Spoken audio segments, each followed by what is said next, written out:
Today, we're talking about retirement planning. Here's the question. Dear Kat, I'm 50 years old and earn a pretty good income. However, after taking care of my parents' medical expenses and setting aside money for my children's education, I don't have much saved up for retirement except for what's in my EPF. My wife doesn't work. My parents passed on recently, and I'm finally able to start planning for my retirement. Could you help me to catch up? For international viewers, the EPF is our employees' provident fund. I personally know of a friend who is the eldest in his family.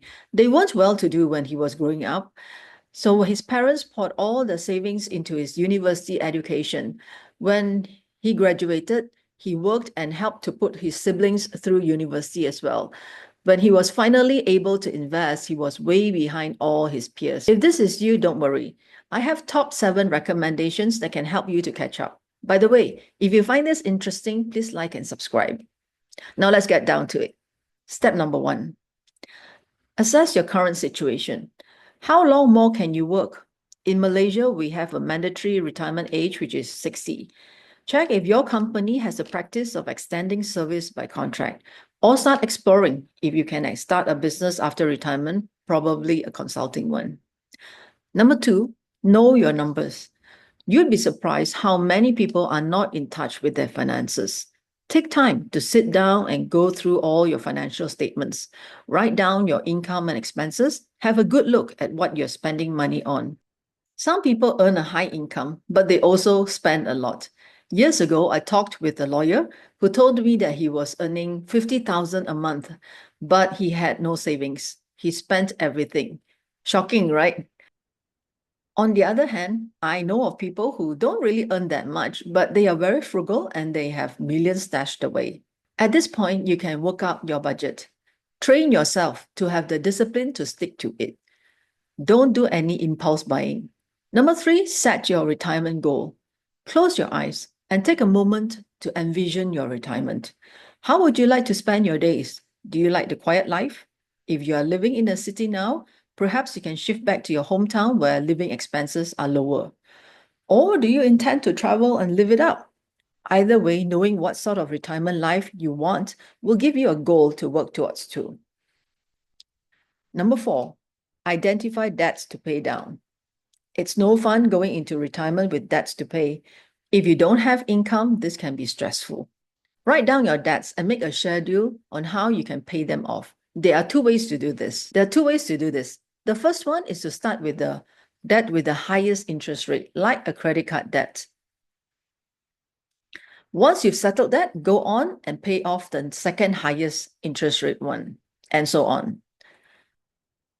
The second method is to start with the smallest debt and work your way up to the biggest one. This method gives you a sense of achievement, which can be a great psychological boost.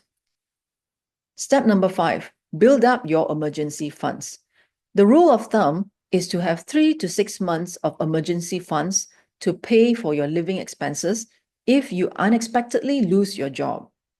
On top of that, you will need to have standby financing in case you can't work due to a serious illness. You will need critical illness insurance for this. Typically, people take 3 years to complete their treatment and rest before they can start working again. So your critical illness coverage should cover at least 3 years of your income or living expenses. Number 6, improve your physical and mental health. Now, this may seem random, but I promise you that it is not. Health is wealth.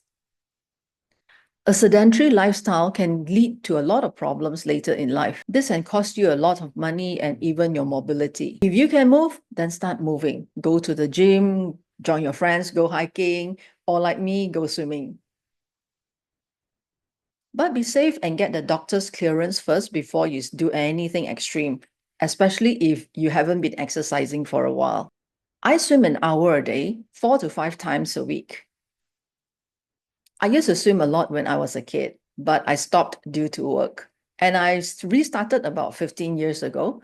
Now I can swim 1 kilometer of butterfly non-stop. That's about 20 laps in an Olympic-sized pool. I'm pretty proud of that. Swimming also helps me to lose more than 10 kilos. Now, I'm a Christian. I meditate on Bible verses when I'm swimming, and that really helped my mental and spiritual health as well. Life is so much better when you are strong and healthy. Step number 7, start saving and investing. If you are behind, you won't get ahead if you're only putting your money into the bank. Instead of trying to figure out things on your own, I suggest that you work with licensed financial advisors who can help you gain access to investment products that are not available elsewhere. Many people do not know this, but our authorities only approved licensed financial advisors to distribute certain saving plans which insurance agents and unit trust agents are not allowed to. For example, I help my clients to invest in US mutual funds issued by top caliber asset managers like JP Morgan and BlackRock through global saving plans. But just investing in US mutual fund is not going to make you rich. You need someone to help you pick the correct funds to invest in and to help to monitor your investment. For example, on 5th of August 2024, last year, the market crashed because of the unwinding of Japanese carry trades.